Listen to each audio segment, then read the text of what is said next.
ఇప్పుడు ఈ వీడియోలో మనం రియల్ టైమ్ ఆపరేటింగ్ సిస్టమ్స్ గురించి చూసుకుందాం. ఆల్రెడీ ప్రీవియస్ వీడియోలో ఎవరైనా చూడకపోతే ఆపరేటింగ్ సిస్టమ్ గురించి వీడియో చేసామండి. అది ఒకసారి చూసి అప్పుడు ఇది చూడండి. అంటే క్లారిటీగా అర్థమవుతుంది కాబట్టి. Incoming to real time operating system ఏంటంటే, ఇది అయినా ఒక ఈవెంట్ని విత్ ఇన్ టైంలో చేసుకుంటూ అండ్ ఎలాంటి టాస్క్లు అంటే ఇవి చాలా క్రిటికల్ టాస్క్ చేయడానికి విత్ ఇన్ లెస్ టైం డిలేలో మనకి ఆపరేటింగ్ సిస్టమ్ ఏదైతే ఉందో డిజైన్ చేయడం ఉందో అదే రియల్ టైమ్ ఆపరేటింగ్ సిస్టమ్ అన్నారండి. ఇక్కడ డెఫినేషన్ చూసుకుంటే ఏ real time operating system is an operating system design to process your data and respond to the events with specific time delay. అంటే ఒక పర్టికులర్ టైం డిలేలో మనకి అవుట్పుట్ అనేది ప్రాసెస్ అయ్యి రావాలి. It ensures that critical task to be executed predicted on time. ఖచ్చితంగా టైంకి ఆ టైంలోపు అవ్వడానికి అచీవ్ చేయడానికి ఏదైనా ఆపరేటింగ్ సిస్టమ్ ఉందంటే అది రియల్ టైమ్ ఆపరేటింగ్ సిస్టమ్ అండి. ఎటువంటి క్యారెక్టరిస్టిక్స్ ఉంటాయంటే కనుక డిటర్మినిస్టిక్ బిహేవియర్, అంటే మనకి అవుట్పుట్ ఎప్పుడు వస్తుంది అనేది కూడా మనం ప్రిడిక్ట్ చేయొచ్చండి. అలాగే మనకి టైం అనేది అంటే ఈ టైంలో మనకి ఉన్న టైంలో మన టాస్క్ అనేది కూడా కంప్లీట్ అవుతుంది. సో ఏంటంటే ఇలా మనకి అనుకున్న టైంకి మనకు అవుట్పుట్ వస్తుంది కాబట్టి దీన్ని డిటర్మినిస్టిక్ బిహేవియర్ అంటాము. దీంట్లో provides predictive response time, ensures task to be complete with in dead lines. Multi tasking అండి. అంటే మల్టీ టాస్కింగ్ అంటే ఆపరేటింగ్ సిస్టమ్ అనేది మనకి మల్టీ టాస్కింగ్ సపోర్ట్ చేస్తుంది. ఇక్కడ కూడా ఆర్టీఓఎస్ రియల్ టైమ్ ఆపరేటింగ్ సిస్టమ్ కూడా అంటే ఒకేసారి మల్టిపుల్ టాస్క్ అనేది సపోర్ట్ చేస్తుందండి. Priority based scheduling. Priority based scheduling అంటే ఏంటి కదండి, ఇప్పుడు మన దగ్గర టాస్క్ ఏ టాస్క్ బి ఉందండి. టాస్క్ అనేది చాలా ఇంపార్టెంట్. ఫర్ ఎగ్జాంపుల్ ఒక రోడ్ మీద ఒక బైక్ ఒక అంబులెన్స్ వెళ్తుందండి. ముందుకి ఏది మనకి ఎక్కువ ప్రయారిటీ ఇస్తాం? అంబులెన్స్కి ఎక్కువ ప్రయారిటీ ఇస్తాం. ఇక్కడ కూడా మన టాస్క్లో మనం ఏది ప్రయారిటీ ఉందో దానికి ఫస్ట్ అంటే ఏదైతే హైయెస్ట్ ప్రయారిటీ ఉందో ఆ టాస్క్ ముందు హైయెస్ట్ ప్రయారిటీ ఇచ్చి తర్వాత లోయెస్ట్ ప్రయారిటీకి ఇస్తామండి. ఇక్కడ కూడా చెప్తున్నారు highest priority task to be executed before the lowest priority task. Fast కంటే స్విచ్చింగ్ అంటే ఏంటంటే, ఫర్ ఎగ్జాంపుల్ ఒక టాస్క్కి 4 స్టేట్లు ఉంటాయండి. ఆ స్టేట్స్ ఏంటంటే ఒకటి ready state, suspended state, black state, అలా 4 స్టేట్లు ఉంటాయి. అలా ఒక్క స్టేట్ నుంచి ఇంకొక స్టేట్కి ఏదైతే టాస్క్ మారిందో, అంటే ఫర్ ఎగ్జాంపుల్ రెడీ నుంచి ప్రోగ్రెస్లో స్టేట్ మారింది అనుకోండి, అలా ఒక స్టేట్ నుంచి ఇంకో స్టేట్కి మారడమే కంటెస్ట్ స్విచ్చింగ్ అంటామండి రియల్ టైమ్ ఆపరేటింగ్ సిస్టంలో. అంటే ఒక స్టేట్ నుంచి ఇంకో స్టేట్కి ఫాస్ట్గా మనకి టాస్క్ అనేది ఈజీగా మారుతుందండి. ఈజీగా స్విచ్చింగ్ అనేది ఉంటుంది.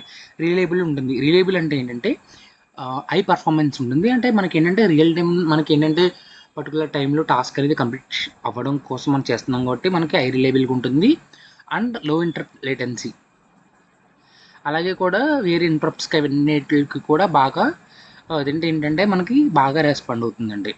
ఈ రియల్ టైమ్ ఆపరేటింగ్ సిస్టమ్ అనేది మనకి ఎందుకు రియల్ టైమ్ ఎందుకంటే దీనికి టైమింగ్ రిక్వైర్మెంట్స్ ఉంటాయి, దానికి ఉపయోగపడుతుంది. మల్టీ టాస్కింగ్ ఎఫిషియన్సీ ఉంటుంది. అలాగే మనకి ప్రిడిక్ట్ అంటే అవుట్పుట్ ఎప్పుడు వస్తుంది ఎలా వస్తుంది అని కూడా ముందే ప్రిడిక్ట్ చేయగలడం అన్ని. అలాగే రియల్ టైమ్ ఆపరేటింగ్ సిస్టమ్స్ ఏంటంటే మనం రియల్ టైమ్ అప్లికేషన్స్ యూజ్ చేయగలం అని చెప్తున్నారు. In coming to functions of RTOS అంటే మనకి టాస్క్ మేనేజ్మెంట్ అండి. టాస్క్ మేనేజ్మెంట్ అచీవ్ చేయగలం. టాస్క్ మేనేజ్మెంట్ ఏంటంటే ఒక టాస్క్ని క్రియేట్ చేసి అది ఎప్పుడు షెడ్యూల్ అవుతుంది, ఎప్పుడు టర్మినేట్ అవుతుంది, ఎప్పుడు మనకి ప్రాసెస్ అవుతుంది అని టాస్క్ మేనేజ్మెంట్ అండి. అలాగే మెమరీ మేనేజ్మెంట్ ఏంటంటే ఒక టాస్క్కి ఫర్ ఎగ్జాంపుల్ ఒక ఏ అనే టాస్క్కి ఎంత మెమరీ కావాలి, బి అనే టాస్క్కి ఎంత మెమరీ కావాలి. అంటే ఒక టాస్క్ ఎక్కువ మెమరీ కావచ్చు, ఇంకొక టాస్క్కి తక్కువ మెమరీ కావచ్చు.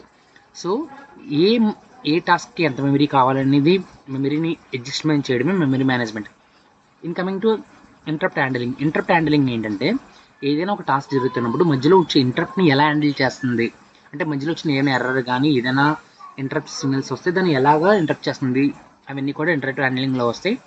Inter task communication. Inter task communication అంటే ఏంటంటే ఒక టాస్క్కి ఇంకో టాస్క్ మధ్యన కమ్యూనికేషన్ జరుగుతుందంటే నేను రెడీ స్టేట్ ఫర్ ఎగ్జాంపుల్ 2 టాస్క్లు ఉన్నాయనుకోండి, ఈ 2 టాస్క్ల మధ్యన okay based on priority based on scheduling ప్రకారం ఒక టాస్క్ ఇంకో టాస్క్ మధ్యన కమ్యూనికేషన్ ఏదైతే ఉందో అది దాన్ని ఇంటర్ టాస్క్ కమ్యూనికేషన్ అంటారు. రిసోర్స్ మేనేజ్మెంట్లో మనకి memory management, power management or ఇంకొక వేరే ఏమైనా ప్రయారిటీ మేనేజ్మెంట్స్ అన్నీ వస్తాయి. సో ఇవన్నీ కమ్స్ అండర్ రిసోర్స్ మేనేజ్మెంట్స్. ఆర్టీఓఎస్లో ఎన్ని టైప్స్ ఉంటాయంటే ముఖ్యంగా 3 రకాలు. ఒకటి hard real time, film real time, soft real time. Film real టైంలో ఏంటంటే for example first hard real టైంలో ఏంటంటే దీంట్లో మనం కిందకి చెప్పుకున్నాం కదా చాలా స్ట్రిక్ట్ డెడ్ టైంలో అంటే మనకి ఇచ్చిన టైం అసలు కూడా మిస్ అవ్వకూడదండి. అదే హార్డ్ రియల్ టైం ఆర్టీఓఎస్ ఇదేంటంటే ఎయిర్ కంట్రోల్ సిస్టమ్స్ కానీ మెడికల్ డివైసెస్ కానీ. ఇంకోటి ఏంటంటే ఇప్పుడు సాఫ్ట్వేర్ టైంలో అనుకోండి డెడ్లైన్స్ అని ఇంపార్టెంటే కానీ అంత క్రిటికల్ కాదు. మీడియా మల్టీమీడియా కానీ వీడియో స్ట్రీమింగ్ కానీ ఫిల్మ్ రియల్ టైం ఏంటంటే ఈ ఒక్కొక్కసారి అవ్వచ్చు అవ్వకపోవచ్చు. ఐ మీన్ అకేషనల్గా డెడ్లైన్స్ అని మిస్ అయినా టాలరేట్ చేస్తామన్నమాట. సో దీని అడ్వాంటేజెస్ ఏంటంటే పర్ఫార్మెన్స్ని ప్రెడిక్ట్ చేయొచ్చు, ఎఫిషియన్సీగా ఉంటుంది, సిపియూ మల్టీ టాస్కింగ్ సపోర్ట్ చేస్తుంది, fast response time, high reliability, better resource management అండి. సో దీని రోబోటిక్స్లో, ఏరో స్పేస్ సిస్టంలో, ఇండస్ట్రియల్ ఆటోమేషన్స్లో, మెడికల్ ఎక్విప్మెంట్లో, కన్జ్యూమర్ ఎలక్ట్రానిక్స్లో, టెలికమ్యూనికేషన్స్ డివైసెస్లో యూజ్ చేస్తారు ఎక్కువగా. దీనికి examples of real time operating system ఏంటంటే ఆర్టీ లినక్స్ అని, విఎక్స్ వర్క్స్ అని, ఫ్రీ ఆర్టీఓఎస్ అని, ఇవన్నీ కూడా రియల్ టైమ్ ఎగ్జాంపుల్స్ అండి. మీకు ఈ వీడియో నచ్చితే కనుక మన నెక్స్ట్ వీడియో ఏంటంటే ఆపరేటింగ్ సిస్టమ్కి రియల్ టైమ్ ఆపరేటింగ్ సిస్టమ్ యొక్క డిఫరెన్సెస్ చూద్దాం. మీకు ఇది వీడియో నచ్చితే కనుక లైక్ చేయండి. థ్యాంక్స్ ఫర్ ద చూసింగ్ అవర్ కంటెంట్.